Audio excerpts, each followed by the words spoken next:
It's time for Lefties Losing It. Now, I'm going to go to one of the more egregious cases of cowardice and casual bastardry that I have seen in some time, and it involves the very slippery, the very slimy Governor of California, Gavin Newsom, a man who wants to be president. He's not satisfied destroying California. He wants to start work on the rest of the country. But even by Gavin Newsom's gutter-dwelling standards, this is a new low. Remember the heartwarming, relatable story he told Charlie Kirk after Charlie was good enough to appear on Gavin's fledgling podcast? Well, he's now lying about what he said about his son being a massive Charlie Kirk fan. He changed the story because he was on CNN. First, let's listen to what he said to Charlie.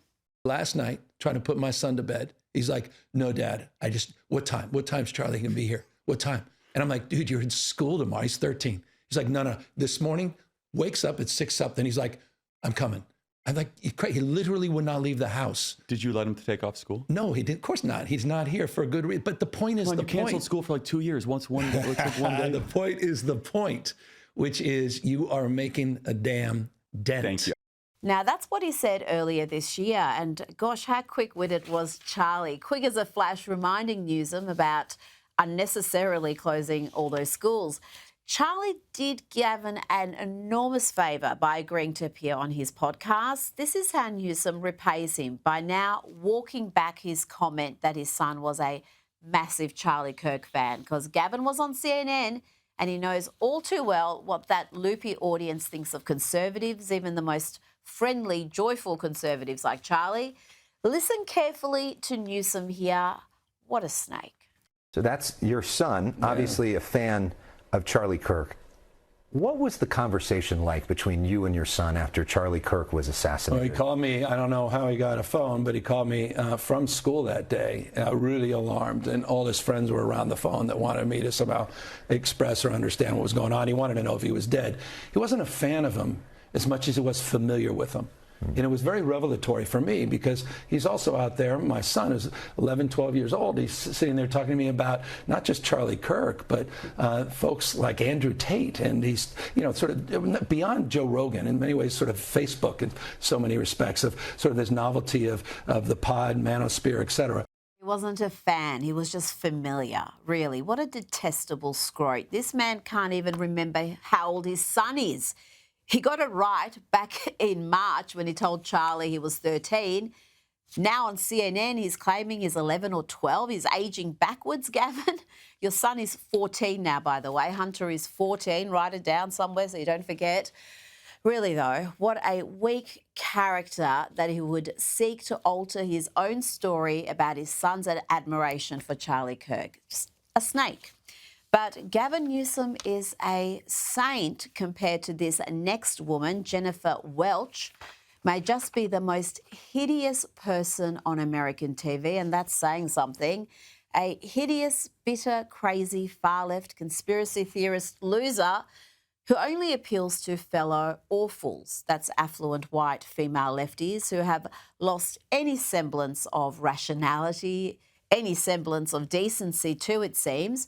So much so that they are comfortable saying stuff like this out loud. And you think people are waking up only in New York City? You're mistaken. Look at this clip of a wine mom at the No Kings March. Play the clip. Whatever his name was? Charlie Kirk, ma'am? Yeah, him is horrible. Horrible. Charlie Kirk is horrible? Yes, I'm glad he's not here. You're glad he's dead? Yes. Why would you say something like that, ma'am? Because he was horrible on the campuses, the college campuses. Horrible person. You know what? I do the exact same thing. Well, would you be glad if I would die? Maybe. I'd have to think about it. You should be ashamed of yourself. You should be ashamed of yourself. Your friend just said she'd be happy if I died. I think we need to... So listen up, Democratic establishment.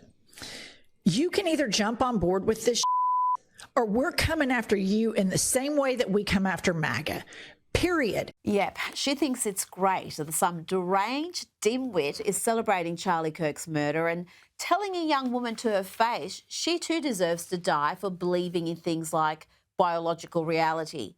She not only thinks it's great and that Democrats should back that reprehensible worldview. But she's threatening the few sane Democrats resisting it. She said, if you don't get on board, we'll come after you the way we come after MAGA. Now, reminder, this hideous woman can be seen on MSNBC. I played one of her clips from MSNBC just last week. This is the modern left, folks. They are ugly, they are full of bile, and they are crazy. And that woman out in somewhere middle America saying, Charlie Kirk, he was a racist, he was a piece of shit. There are so many more of us than there are of them. And you are sitting on the sidelines, running your social media like complete dorks. It's embarrassing. Get your together. Now, this week we saw billionaire climate change alarmist Bill Gates do a massive U-turn. Yes, he no longer believes climate change is catastrophic and is urging folks to walk away from global warming doomsday predictions. And it seems he is not alone. Let's check in with CNN polling expert Harry Enton, who explains that most Americans never bought the climate scaremongering. About climate change now for decades upon decades upon decades. And the worry in terms of climate change, simply put, hasn't shifted. It has not reached the majority of Americans. The bottom line is that the climate change message that folks who, of course, believe that climate change is real and is quite worrisome, simply put, has not really worked with the American people. Yep, the majority never bought the hysteria, and the stats are even worse for the global warming alarmists when you drill down into those figures. Drill, baby, drill. Is it the biggest thing they're worried about? Yeah, it is not anywhere close to being the biggest thing that people are worried about. What are we talking about here? Well, why don't we just talk about top issue facing the U.S., climate change. Well, I got some numbers for you on the screen right here. You don't have to be a mathematical genius to know that these numbers are not particularly high. Top issue facing the United States, climate change. It was 3% in 2021, 2% on average of polls in 2023, and this year the average of polls 2. It is very, very low on the list of priorities. I was trying to count it out in the Gallup poll, and basically it was so low down, I was counting all the different issues, I almost lost track. It was like 15th or 20th. It was just very, very low down. So the bottom line is not only are we seeing that the number has not really moved over the last 36 years, but in terms of being the top issue, it simply put has not broken through.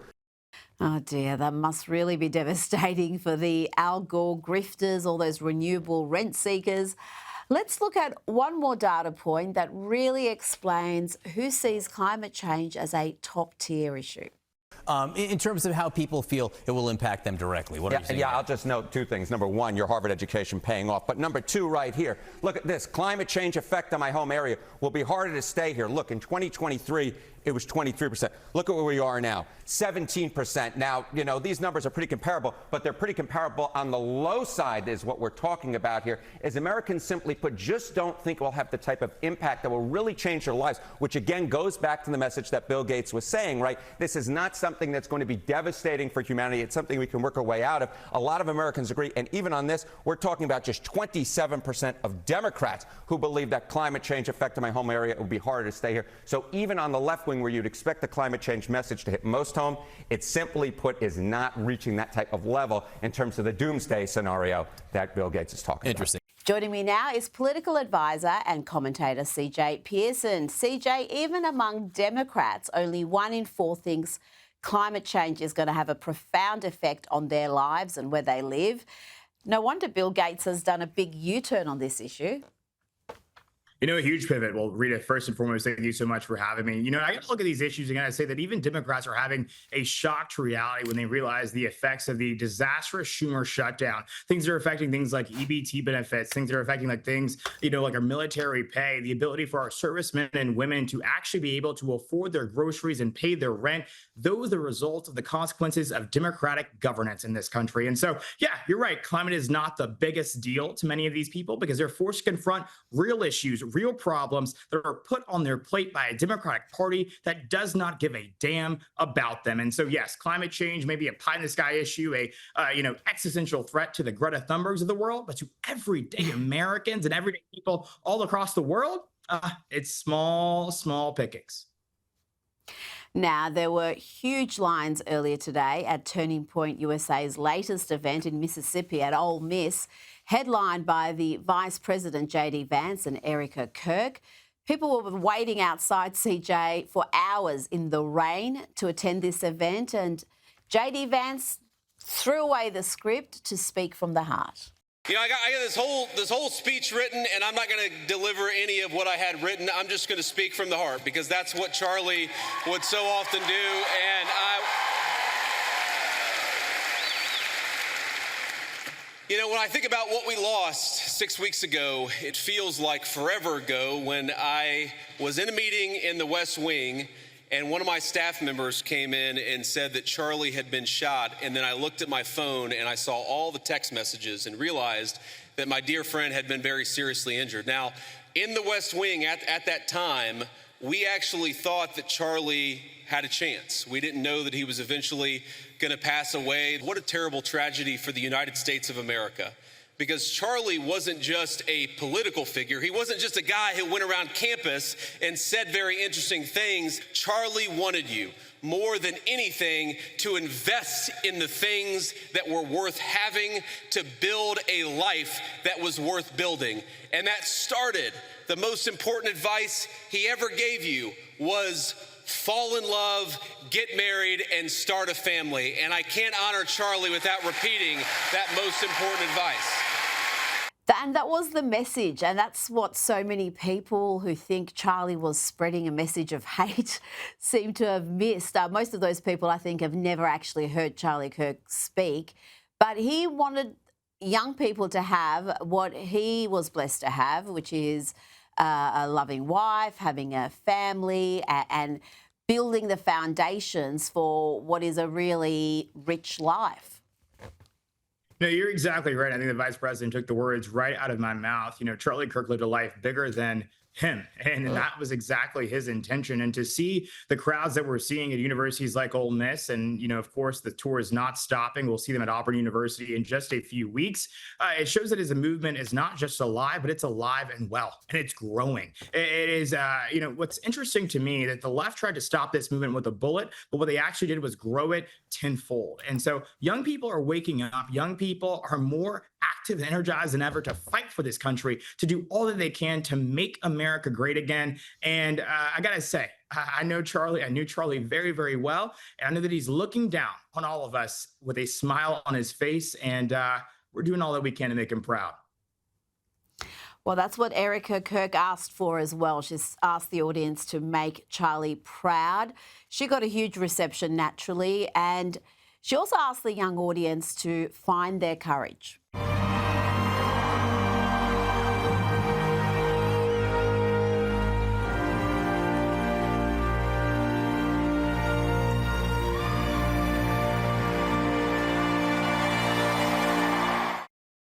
Gen Z, you are the courageous generation. Hear me when I say that. My husband believed that to his core. That's why he went on campuses. That's why he was trying to reach you. You are the courageous generation. Own it. Make him proud. CJ, do you see it that way as well? Will Gen Z save Western civilization? I think we will. It's a heavy charge, but I think that we are well equipped to rise to the occasion to do so. You know, I'm going to tell you, Rita, I'm going to level with you here. When I think about the issues that are dominating the conversation in our country today, the issues that are dictating the direction of this country from here on out, I am more energized than ever to fight like I never have before, because I realize that if our generation doesn't fight, we have the most to lose. It's not the career politicians of today that will lose anything. They're 70, 80 years old. They will not live to see the consequences of their own actions. But me at 23 years old, I will. My peers, they will. And so we have to fight. We have to do so. We have no choice. We have an obligation to ensure that America is just as great as the one that our parents lived in, just as great as the one that our grandparents lived in, and so that we can ensure that our children can live in a country just as magnificent as the one that as our forefathers. Now, I've got a surprise for you, CJ. This is CNN host Abby Phillips.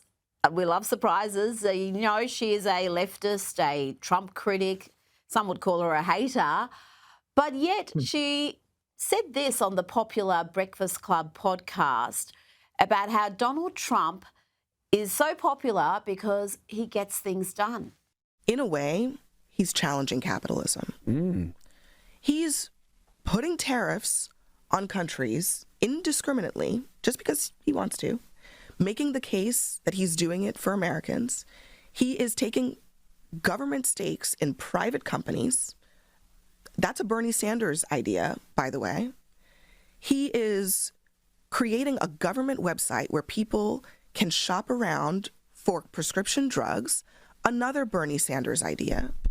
So his willingness to just take some of these ideas that Democrats have been talking about and just do them, no matter how controversial they are, has been one of the things that, whether you like him or not, what people will say about Trump is that he does what he says. Well, as they say, even a broken clock is right twice a day, and she's right there despite being characterised as a far-right figure. Donald Trump is anything but, and his policy platform is anything but. And that's true whether you're talking about the tariffs or the way the administration is tackling Big Pharma. No, you're exactly right. And I think the reason the left fails to understand President Trump in any meaningful way is because they view him through the lens of a politician. But politicians run on one thing and they do another. President Trump ran on one thing, and he ran on many things, actually, and he's done all of those things. Promises made, promises kept. That is his dogma. That is his North Star. He delivers for it every single day. And so it's not surprising to me that you have folks like Abby Phillip who are so enamored by someone like him, because it actually is very rare to have a politician who does what he says. But President Trump is doing exactly what the American people give him a mandate to do, and we're rooting for him in every which way. Now, let's not praise CNN too much. Let's have a look at a clip that is far more typical of what we see from Abby and her show. What do you think it's being done for? I personally think that an infrastructure is being built to allow Donald Trump to stay in office indefinitely. I don't think that what's being done to the White House, you don't do that if you think that anybody else is going to inhabit this thing after you and if you are planning on leaving power. Lydia? Try to work that out, CJ. Apparently, Donald Trump's building a ballroom so he can remain in the White House forever. Yeah, I wonder what they would say about Abigail Adams or Martha Washington or, Jackie O, who, initiated many renovations to the White House structure. These people are actually really, really crazy. And you kind of feel bad for them at a certain point. Again, I really hope that they get the medication and the help that they need, because these types of delusions just aren't helpful. In the spirit of Maha, I really am rooting for them. But as a Christian, I'm praying for them as well.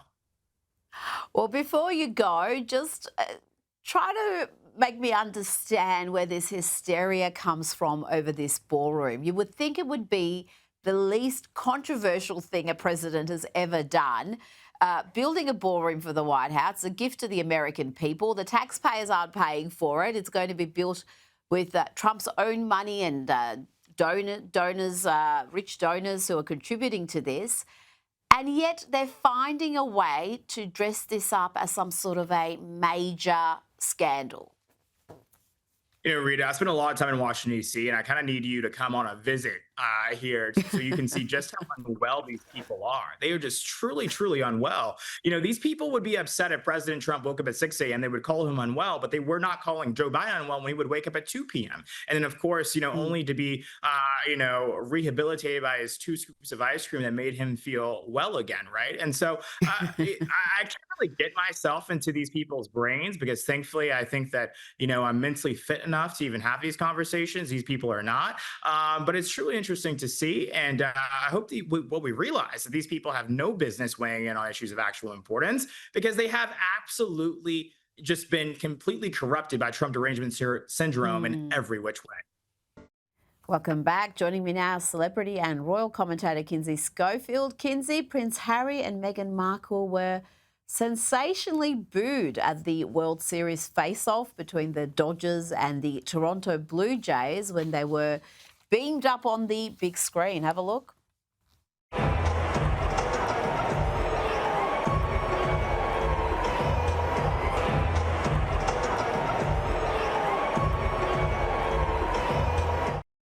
Oh, I can see these two dining out on this for years to come. Will they blame racism? Will they blame anti-ginger bigotry? What's the story here? Oh my goodness, the look on Prince Harry's face when it registers that they're being booed, you could tell that really affects him. This is interesting because recently an LA-based crowdsourcing site called Ranker named Meghan Markle the #1 most disliked celebrity in the United States. They polled 48,000 people. Prince Harry wasn't far behind, ranking 3rd on the list, with only convicted sex offender Sean Diddy Combs separating the pair.